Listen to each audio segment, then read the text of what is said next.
Ganda buhay mga kapatid, welcome back po muli sa ating channel. Ngayong araw ay troubleshoot po natin itong motor ni tatay. Kapag pinapaandar natin, pag kick, ayaw yung mag-start Yan, hirap siya. Hirap. Mamatay din. Pero pag sasamahan natin ng konting gas, aandar siya. Aandar po siya. Pero pag binitawan natin yung mamatay siya. So gagawin natin ay baklasin po natin tong air cleaner niya. Linisan na rin po natin. Pagkatapos ito pong carburetor babaklasin din po natin. Kanina nabaklas na po natin yan. Hindi lang nakuha na ng video. Tapos na-check natin kung may kuryente. May kuryente naman po. Maandar. Ang problema po namamatay. Namamatay kapag binitawan na po natin ang gas niya. So try po muna natin na linisan. Baka sakali yun lang po ang problema. Tanggal na po natin yung 5 screw dito ng air cleaner. So hatakin na lang natin to. Yan. Ganun lang po.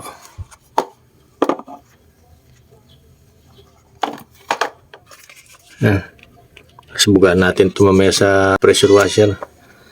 Itong screw na ito, naluwagan na rin po natin. Hatakin natin to. Ito po. Hinatak lang natin papunta rito. Yan. Pagkaluwag natin dito sa tornilyo niya, sa screw, hatakin natin pa ganyan para mabaklas yung saka connection po papunta sa carburetor.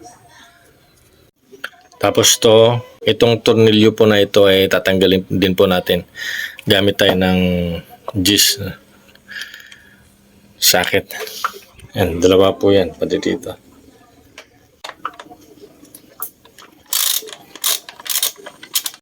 Check po natin yung filter niya, air filter. Sus! Grabing dumi, mga kapatid. Sobra. Check natin kung makaka-order tayo nito ng online po. Gamit po tayo rito ng size 8 na Allen. Yan. Dalawa po yan. Isa doon, tsaka isa rito. Yan. Para maihiwalay po natin tong carburetor at malinisan po natin. Ito na po mga kapatid, natanggal na po natin. Tanggalin na lang po natin itong dalawang kable na to. Ito nga pala yung galing sa tangke niya, no? Dito po lumalabas yung gasolina. So, sinalpakan muna natin ng screwdriver para hindi matapon yung gasolina po. Ito na po mga kapatid. Katapos lang po natin tubugahan ng pressure washer. Tapos babaklasin po natin. Tanggalin natin lahat ng mga screw. Yan. Tapos tanggalin din po natin yan. Ito, tanggalin natin para linisan natin sa gasolina. Ito, yan.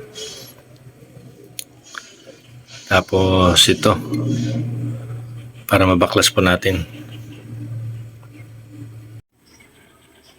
Pagkabuklat natin mga kapatid, makikita natin, no? Grabe po ang dumi. Yan.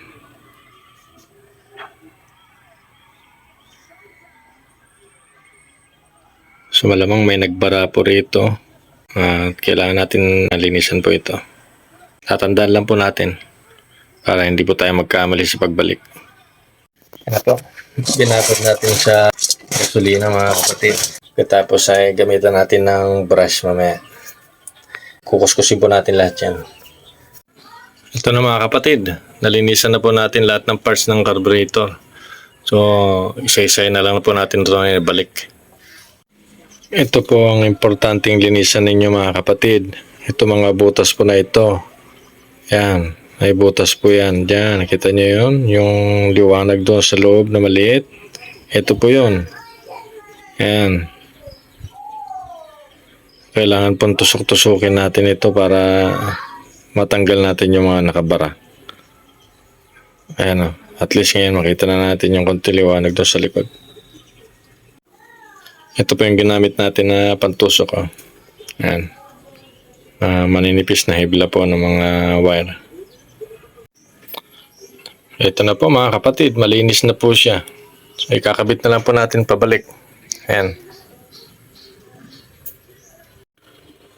Ito na po. Naibalik na po natin mga kapatid. Babalik na lang po natin itong tinanggal natin ito kanina kasi nahirapan po tayong baklasin itong dalawang tornilyo. Ayan. Ibalik na rin po natin. Ito na po mga kapatid. Na-connecta na po natin yung gas line. Tapos dun sa labasan po ng gasolina, overflow, sa hangin. Pandarin muna natin. Kung aandar po siya na hindi na kailangan ng revolusyon.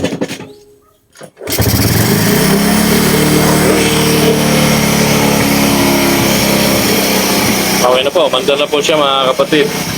So, mamaya titiplayin na lang po natin yung hangin niya, tsaka yung gasolina.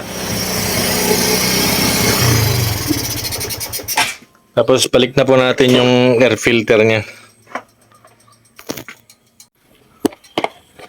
Itong air filter, nalinisan na rin po natin to.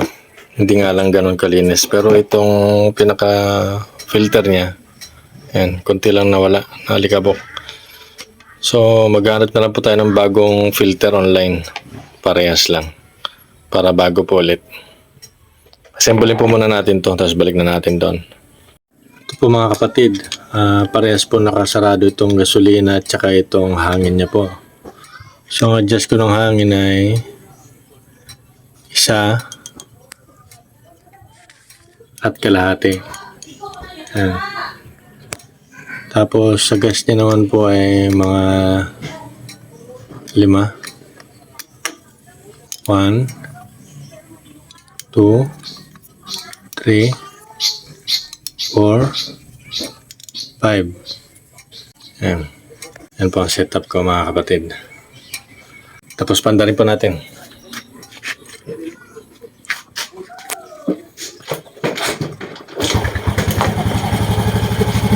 Yan. Okay na po. Okay na po siya mga kapatid. Maandar na po siya kahit hindi natin gas. Yan naman yung normal na minor niya. Maririnig nito.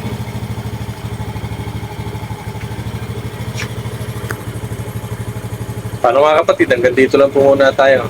Sana nakatulong pa ang video na to sa inyo.